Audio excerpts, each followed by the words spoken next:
Hello friends, எல்லாருக்கும் வணக்கம்.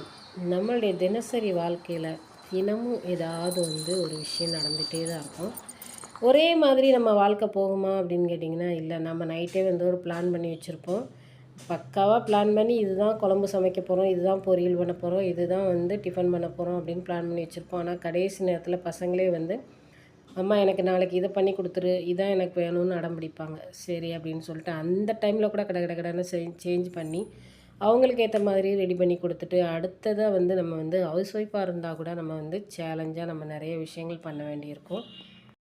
காலையில் 4 மணிக்கெலாம் எழுந்திரிச்சிருவேங்க. காலையில் வாச தொளிச்சு கோலம் போட்டுட்டு அப்புறம் குளிச்சுட்டு துணியெல்லாம் துவைச்சி அப்படியே கையோடு முடிச்சிடுவேன். முடிச்சுட்டு பார்த்திங்கன்னா டிஃபன் ரெடி பண்ணிவிட்டு அவருக்கு சைட் பை சைடாக பூஜை ரூமில் எல்லாம் கொஞ்சம் க்ளீன் பண்ணி எல்லாம் ரெடி பண்ணி கொடுத்துருவேன். அவர் பூஜை பண்ணிவிட்டு பார்த்திங்கன்னா பொண்ணை கொண்டு போய் ட்ராப் பண்ணி விட்டுட்டு அடுத்து பையனை கொண்டு ட்ராப் பண்ணிட்டு விட்டு அப்புறம் அவர் சாப்பிட்டுட்டு அவர் கிளம்பி போவார். அடுத்து நான் கொண்டு போய் அவரை ட்ராப் பண்ணி விடுவேன். இதுதான் என்னோடய ரொட்டீன் லைஃபாக இருக்கும்.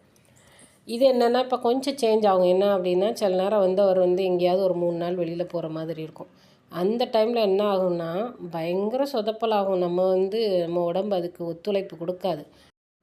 அவசர அவசரமாக பார்த்திங்கன்னா காலையில் என்ன ஆகும் அப்படின்னா பையன் கிளம்புறதுக்கு லேட் ஆகும். இல்லை பொண்ணு சாப்பிடாமல் கிளம்பிடும். இதெல்லாம் மனசு ரொம்ப கஷ்டமாயிரும். என்னடா இது பசங்க அரிபரியாக சாப்பிடக்கூட மாட்டேங்காங்கன்னு கடகடன்னு அவளுக்கு கூட ஊட்டி விட்டுட்டு மறுபடியும் இவனை கிளப்பி விடணும். அடுத்தது இவன் கிளம்பும்போது பார்த்திங்கன்னா ரொம்ப டென்ஷன் பண்ணுவான்.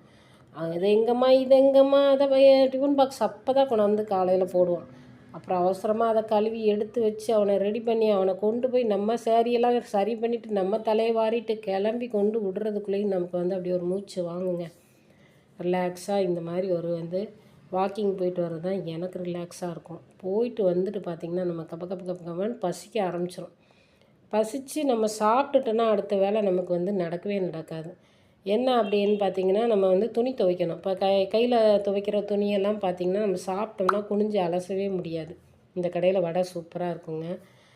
அதனால் சாப்பிட்டாலே நமக்கு குனியவே முடியாது. துணி அலசுறது கஷ்டமாக இருக்கும். சாப்பிட்டா ஒரு தூக்கம் வர்ற மாதிரி இருக்கும். அப்படின்னா தேங்காய் 120 ரூபான்னு வாங்கினேங்க 3 தேங்காய்.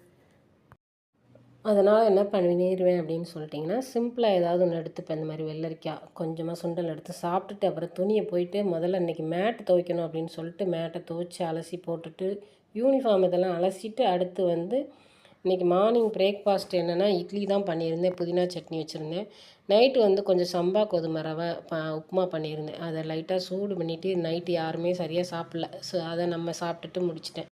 நம்ம ஒரு லட்சியத்தை அடையணும்னா கண்டிப்பாக நிதானமும் பொறுமையும் ரொம்ப அவசியங்கிறத நல்லாவே புரிஞ்சுக்கிட்டோம். உங்களுக்கு எப்படி